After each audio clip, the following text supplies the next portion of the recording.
Magandang araw mga pre, mayong adlaw po sa mga Bisaya diha. Bago natin simulan, kung bago ka pa lang napadaan sa aking munting tahanan, suporta naman. Click mo lang ang subscribe button at notification bell button. Palike na rin ang video para lagi kang updated sa mga bago kong uploads.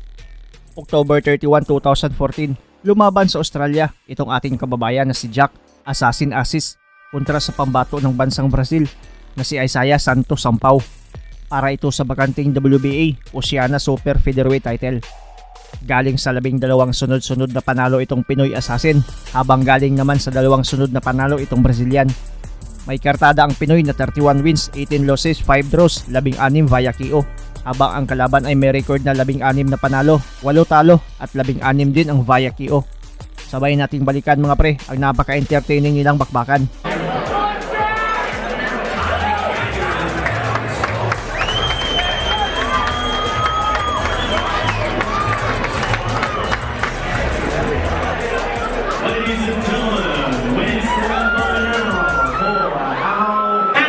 He is the former Brazilian lightweight and South American title holder. He is the captain of Team Brazil. I give you Isaiah Santos Sampaw.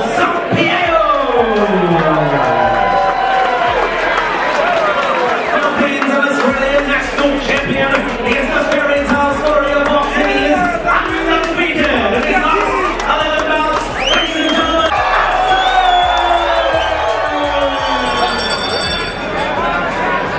Unang round, bigaya na agad, mabibigat na mga kamao agad ang binabato, gustong manalo ng impresibo.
Natapos ang unang round na dikit ang puntusan mga pre.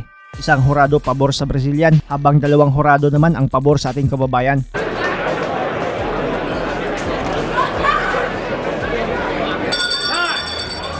Second round, tuloy ang mas uminit pang laban.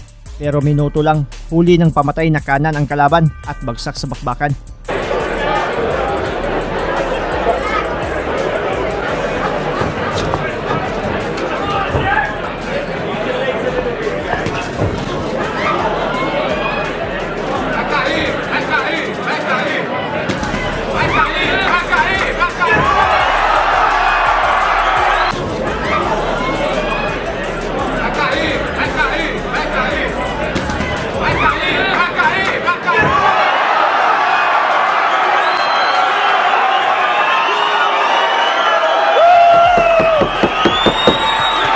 Sinubukan pa nitong tumayo pero wala na.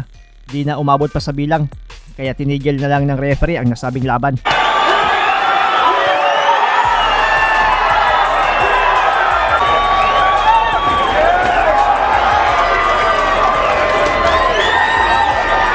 Panalo ang Pinoy Assassin na si Jack Asis via second round KO at hinirang na bagong may hawak ng titulo.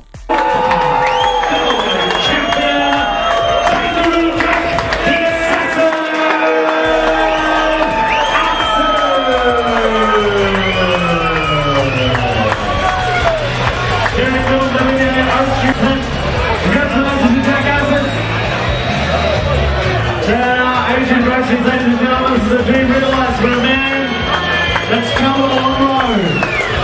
A man that's come a tough road, and now a dream realized, ladies and gentlemen, we're going to catch up with the new champ. There he goes.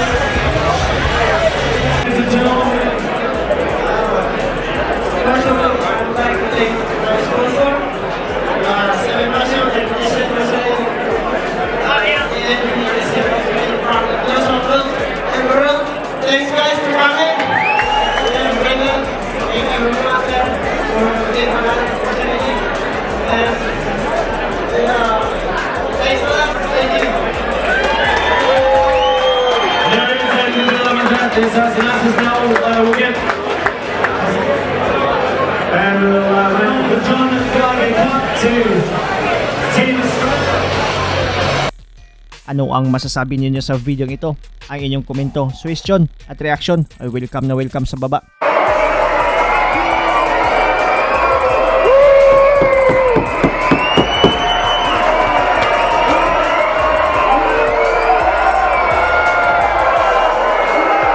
Shout out kay Jenmerjan Garcia from Macau, Manuel Rivera, Alberto Rivera, Kim Jones Gonzalez, ABS TV, Rexiskin Lumungsod, Raymond Dizon, Sisiw TV, Day Priest, Listen to Music, Paul Antipas, Ryan Dumlaw, Gerald 214, John Tabingo. Maraming salamat sa panonood at suporta mga pre. As always, amping perme.